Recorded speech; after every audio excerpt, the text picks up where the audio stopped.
Hello, lovely learners. Welcome back to English with Hurrem. You're about to learn real-life British conversation, not just grammar rules, but the kind of English actual people say every day. We'll begin with a short scene between two friends. Then I'll explain the phrases step by step, including our word of the week, which is a delight today. So let's jump into the conversation.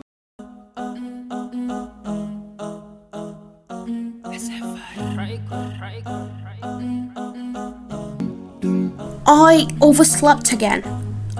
A long winter and I just stared at the ceiling like, not today, mate.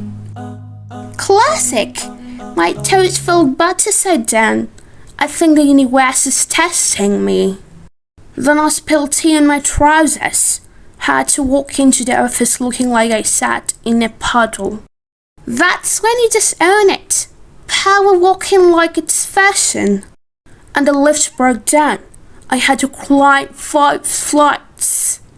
I nearly gave up halfway and wrote to my veil. Honestly, by 9 a.m., I was already emotionally finished.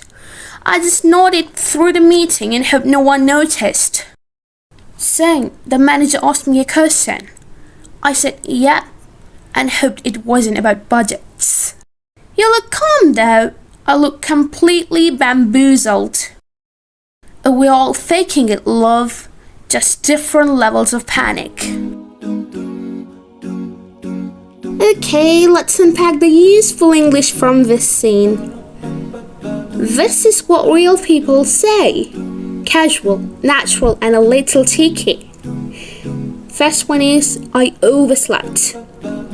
It means you woke up later than planned, usually by accident.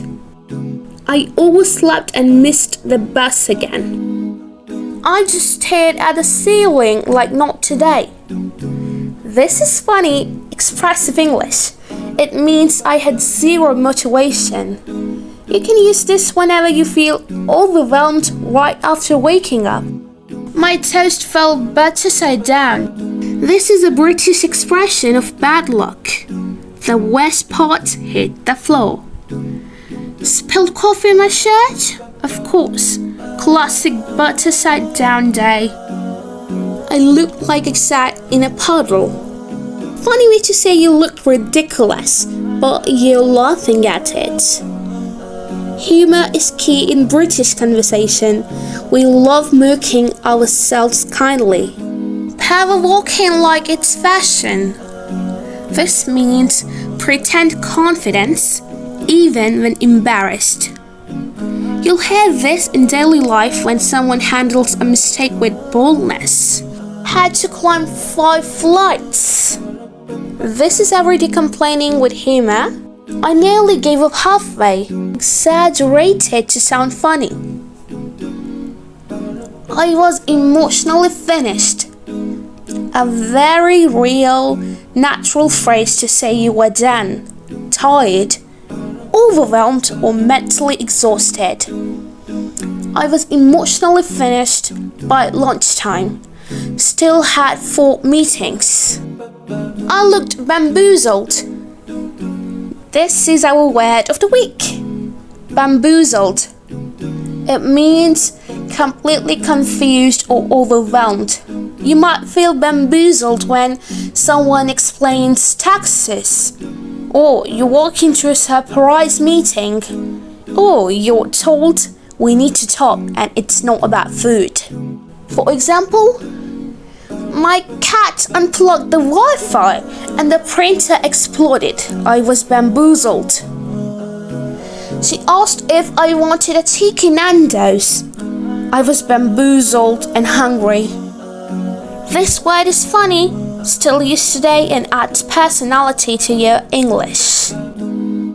So there you go, a slice of real English from daily life. These are the kinds of phrases that help you sound natural, relatable, and a little bit brilliant. If you enjoyed this video, subscribe to English with Hurrem, share this with someone who's been bamboozled this week. And remember, even if you toast false butter side down, you can still power walk through the day with great English. See you soon. Bye.